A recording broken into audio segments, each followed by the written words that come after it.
இன்னைக்கு ஒரு நாள் தாண்டி வாடி. நான் வரல சித்தி. ஏன் இவ்வளவு கோயிலுக்கு வர சொல்லியா? ஏமா போக வேண்டியதானே? சித்தப்பா உன்னை யாராவது வீட்டுக்கு வர சொல்லிட்டு நீ போறப்ப அவங்க வீட்டுல இல்லைன்னா நீ என்ன பண்ணுவ? அதுக்கப்புறம் அங்க போவே மாட்டோமா? அப்படிதான் சித்தப்பா.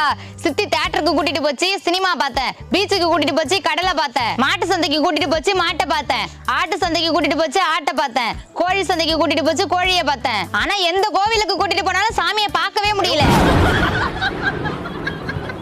ஆத்தாடி, அக்காவுக்கு சாமி சொக்கா போட்டுட்டு நேர்ல வரணுமா? இந்த உலகத்தை படைச்சதே கடவுள் தாண்டி. அப்ப பேய் பிசாச படைச்சதும் கடவுள் தானே? வானாண்டி, இதெல்லாம் நமக்கு வேணாண்டி. போடி. ஏமா இப்ப பகல் நல்ல வெளிச்சமா இருக்கு. 7 மணிக்கு மேல எப்படி இருக்கும்? இருட்டா இருக்கும். இருட்டுன்னு ஒண்ணு கிடையாதுமா. இப்ப பகல் வெளிச்சமா இருக்கா, 7 மணிக்கு மேல இந்த வெளிச்சம் கம்மியா இருக்கும், அவ்வளவுதான்.